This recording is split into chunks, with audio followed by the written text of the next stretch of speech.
Olá pessoal, no vídeo de hoje eu vou falar sobre como a nossa mente forma e como ela funciona e como ela forma a nossa estrutura da realidade.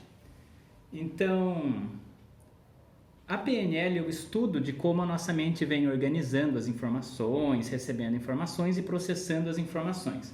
Mas existe todo um mecanismo que a gente estuda que nos faz ter uma ideia de como isso funciona, que basicamente ocorre através dos nossos estados de atenção, com 3 filtros principais, que funcionam ao mesmo tempo durante toda a nossa vida.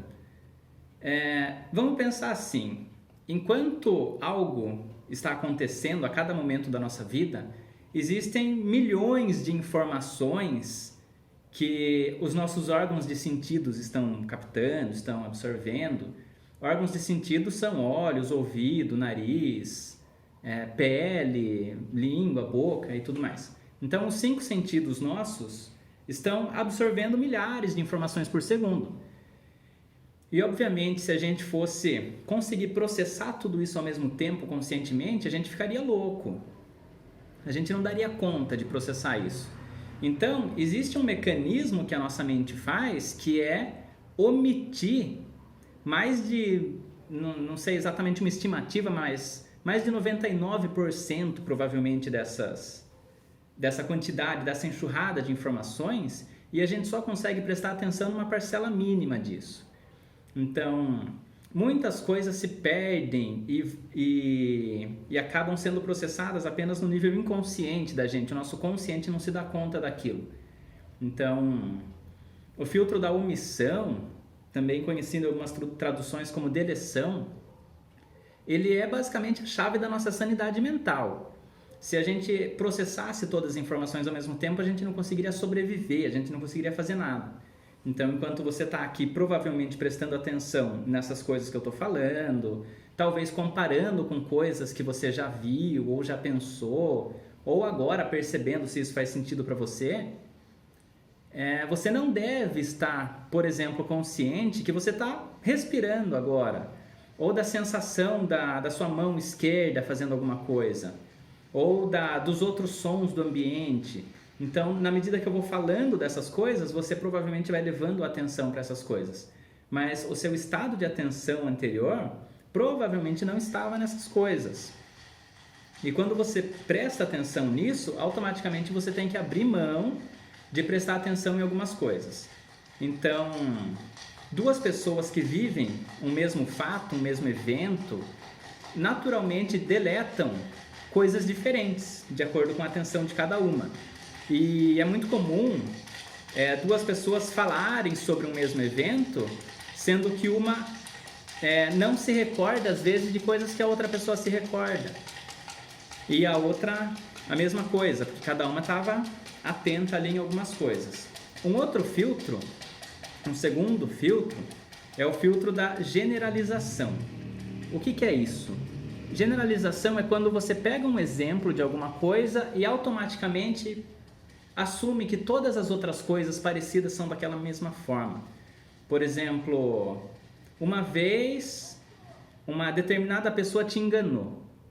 Uma pessoa numa determinada nacionalidade, por exemplo, ou numa determinada profissão, por exemplo. Aquela pessoa mentiu para você. Aí você fala assim, engenheiros, por exemplo, são mentirosos, ou enganam as pessoas, ou então não se pode confiar nesse tipo de pessoa. Ou seja, você pegou um exemplar de algo que aconteceu e generalizou para uma classe inteira. Por exemplo, homens são de tal jeito, estrangeiros são não sei como, comunistas são de não sei o que jeito. Então as pessoas pegam um exemplo ali, uma classe com alguns exemplos, ou um exemplo às vezes de algo que desagradou essa pessoa, e assumiu que a classe inteira tem esse mesmo comportamento, essa mesma característica. Isso também vale, por exemplo, para quando você vê que uma pessoa, ao mentir para você, fez um determinado gesto com a mão. Vamos supor assim, para ser bem estereotipado, assim, para não parecer nada. A pessoa falou uma coisa e fez assim com a mão. Aí você depois ficou sabendo que era mentira aquilo. Aí, um mês depois, você vai falar com uma outra pessoa totalmente diferente, a pessoa fala uma informação e faz assim com a mão. Você assume que essa pessoa está mentindo também, porque esse gesto para você agora representa mentira. Isso é uma generalização. Ou seja, você assumiu que isso aqui tem um significado específico. Só que a generalização é a chave da nossa aprendizagem, porque cada vez que você entra em contato com algo, pode ser que seja a primeira vez que você entrou em contato com aquilo, mas você já tem uma ideia pré-concebida de como você deve lidar com aquilo. Por exemplo, uma porta. Cada vez que você vai abrir uma porta, mesmo que seja uma porta que você nunca abriu antes na sua vida, você tem uma ideia de como abrir aquela porta. Você sabe como que provavelmente ela funciona. Então, a generalização também funciona como nossa aprendizagem. Quando você vai ler um texto, mesmo que você nunca tenha lido aquele texto, você já sabe como, porque você já está generalizando como a aprendizagem de leitura funciona e você aplica aquele conhecimento previamente estabelecido num conceito, num contexto novo ali, que está acontecendo agora. Então, a generalização é a chave da nossa aprendizagem. Qual que é o risco aí, né? Da mesma forma que a omissão é a chave da nossa sanidade, ela nos torna sãos, ela faz com que a gente não fique louco, e o risco dela é você abrir mão de algumas informações que aconteceram no ambiente, você não perceber algumas coisas. Você fica limitado às informações que você percebeu, prestou atenção. A generalização, por outro lado, ela é a chave da sua aprendizagem, mas o risco dela é você assumir que você sabe alguma coisa que na verdade você não sabe.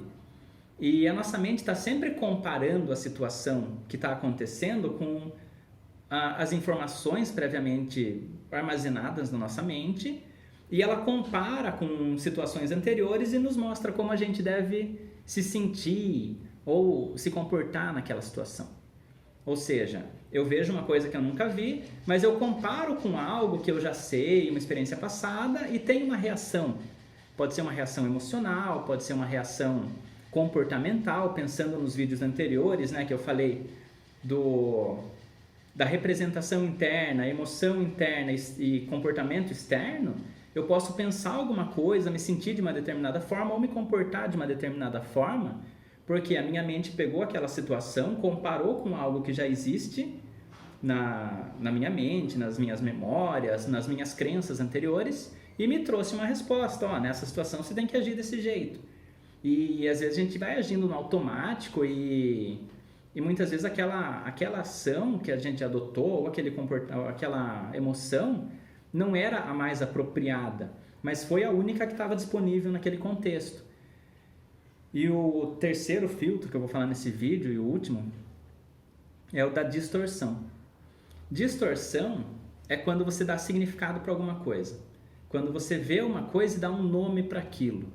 Então, na hora que você dá um nome para alguma coisa, você está distorcendo aquilo, porque no mundo, se a gente fosse pensar filosoficamente, as coisas não têm um nome, não têm uma função, os comportamentos não têm um nome específico. Só que a gente vai interpretando porque a gente precisa organizar essas coisas com nomes para saber o que aquilo é e o que aquilo não é. Então, pegando um exemplo simples, na hora que eu pego um objeto e chamo de cadeira, automaticamente eu estou assumindo funções para aquele objeto e estou assumindo que ele não é, por exemplo, uma escada. Então eu estou pegando uma cadeira e falando, isso aqui é uma cadeira. Se é uma cadeira, não é uma escada. E às vezes eu mesmo distorço isso. Por exemplo, eu pego a cadeira e uso ela para subir, para fazer alguma coisa alta.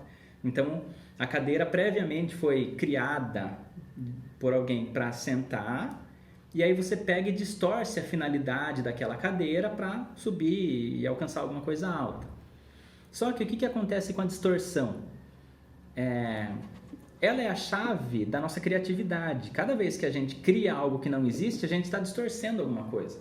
Então, na hora que alguém pegou e criou uma cadeira, a pessoa viu uma árvore, por exemplo, e distorceu aquilo e pensou em criar um objeto que teria a finalidade de uma cadeira.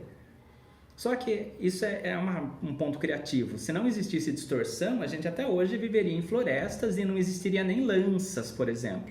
Porque a lança é um galho, um pedaço de madeira que alguém transformou numa arma. Ou seja, se a gente não tivesse distorção, provavelmente a gente não teria nem sobrevivido. Porque as pessoas foram distorcendo as coisas, foram pegando objetos da natureza e transformando em objetos. A questão é que a gente também distorce, por exemplo, comportamentos das outras pessoas. Então alguém fala para você de uma determinada forma ou com um determinado tom de voz e tudo mais, e você fala, essa pessoa foi rude, essa pessoa foi educada, essa pessoa é organizada. Qualquer nome que a gente dá, característica, a gente está pegando um conjunto de comportamentos, algo que existe ali no mundo físico, e está dando a nossa interpretação para aquilo. Então, se você diz para alguém, nossa, o que o fulano fez? E a pessoa responde, ele foi mal educado comigo. A pessoa deu um significado para um determinado comportamento que quem está ouvindo vai interpretar da forma que aquela pessoa entende por mal educação ou falta de educação e tudo mais. Então, cada pessoa filtra de uma forma. O Richard Bandler, criador da PNL, fala, as pessoas filtram diferentes, elas generalizam diferentes. Por isso que algumas informações que uma pessoa viu uma palestra, um vídeo, alguma coisa, ela adorou aquilo, aprendeu a sacada da vida dela, daí ela vai mostrar para outras pessoas, as pessoas não tiveram aquele efeito. Porque nem todas as pessoas filtram da mesma maneira. E essa pessoa que teve essa sacada, esse insight, ela deve ter generalizado algumas coisas, omitido algumas coisas e outras não, e distorcido algumas coisas que fez sentido para ela ali, trouxe um efeito interessante. Então, a distorção é quando a gente pega um fato do mundo e dá um nome para aquilo. Quando a gente fala alguma coisa, dando um significado, ou atribuindo um valor, ou atribuindo uma opinião, sempre são distorções. E a distorção, ela também é uma representação daquela pessoa que está dando, uma representação mental daquela pessoa. Então, se eu distorço uma coisa, aquilo diz sobre mim também. Na PNL a gente percebe, por exemplo, que o entendimento que eu tenho de alguma coisa também é muito meu. Então, quando você tem uma determinada opinião sobre vários tipos de pessoas, você vê muito uma determinada característica nas outras pessoas, provavelmente essa característica está bem aflorada em você. Seja de uma forma positiva ou negativa, por exemplo. Se você acha que todo mundo tem inveja de todo mundo, tem alguma parte sua ali que está... Não que você é invejoso também necessariamente, mas tem alguma parte sua que está interpretando muitas coisas com inveja e está generalizando e omitindo coisas que não seriam inveja. Então, esses filtros vão funcionando todos ao mesmo tempo, todos em conjunto. Então, é legal a gente perceber a forma que a gente está filtrando as coisas. E o que determina, então, nossos filtros? Primeiro, não é uma sequência, tá? Mas algumas das coisas que determinam nosso estado emocional no momento, o nosso sistema representacional preferencial, ou seja, se chama mais a minha atenção coisas que são visuais, auditivas ou sinestésicas, que são sensações táteis. Tem gente que pensa que sinestésico é emoção, tá errado. Sinestésico é sensação tátil, coisas que você pode sentir no corpo. Raiva não é sinestésico, só em parênteses, depois eu vou falar mais disso. Então, memórias passadas, crenças passadas, metaprogramas, que é um assunto já um pouco mais avançado, são coisas que determinam os nossos filtros, como que a gente vai olhar para situações e omitir, distorcer e generalizar.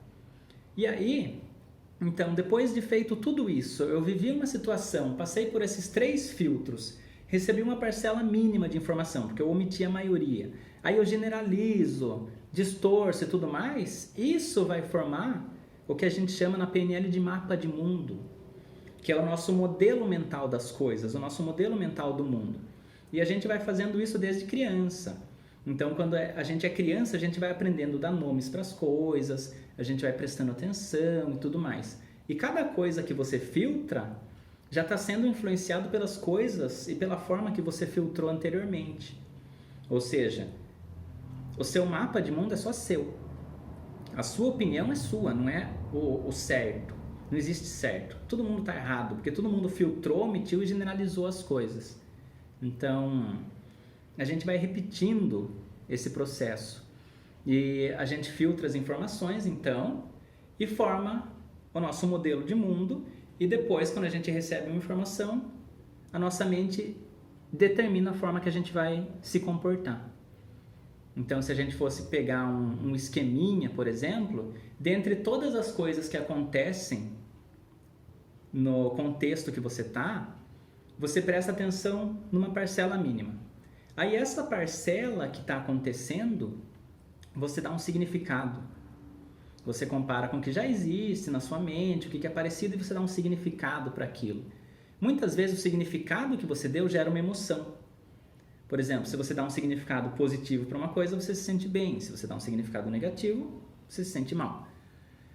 E aí pode ser que você forme uma crença sobre aquilo. Isso é bom, isso é mal, isso é errado, isso é certo e tudo mais. E a crença que você forma sobre isso determina as formas que você pode se comportar futuramente. As suas ações, os seus comportamentos, a possibilidade de comportamentos é determinado pelas suas crenças. E aí você se comporta e tem resultados. E os resultados são coisas que acontecem no mundo, que de novo são filtrados, omitidos, distorcidos, generalizados e tudo mais. Então a gente está sempre nesse ciclo sem fim contínuo. Ciclo sem fim, como no Rei Leão, né? E tudo um ciclo sem fim mesmo. Então, esses 3 filtros, a omissão é a chave da nossa sanidade, mas quando a gente, às vezes, deixa de prestar atenção em alguma coisa importante. A generalização é a chave da nossa aprendizagem, mas às vezes a gente pensa que uma coisa é igual a outra e não é. E a distorção é a chave da nossa criatividade, mas a gente dá a nossa interpretação para as coisas. E a gente age no mundo como se aquilo fosse o certo, porque pra gente é o certo. Então, raramente a gente fala assim, a minha opinião é essa. A gente fala, é assim. Por quê? É a única opção que você tem, porque você filtrou daquele jeito. É inconcebível para você admitir que você talvez esteja errado. São raras as pessoas que falam assim, eu posso estar errado, mas eu vejo isso. Geralmente as pessoas dizem, é assim, e quem não acha isso, coitadinho, deve ser, não estudou direito, ou não percebeu as coisas, ou tem uma limitação, ou a gente chama de ignorante mesmo e tudo mais. Então, esses 3 filtros estão sempre funcionando na nossa mente, a gente faz isso automaticamente, e são eles que determinam o nosso mapa de mundo, o nosso modelo de mundo. E o nosso modelo de mundo determina a forma que a gente se comunica, age, se sente, pensa e tudo mais. E todos os resultados que a gente tem na nossa vida são baseados na forma que o nosso modelo, nosso mapa de mundo se estruturou. E existem algumas formas que a PNL estuda, que são alguns filtros, algumas formas de filtrar as coisas que nos ajudam. Então, nos próximos vídeos eu vou falar sobre algumas dessas formas. Então, por hoje é só. Abraços e até a próxima.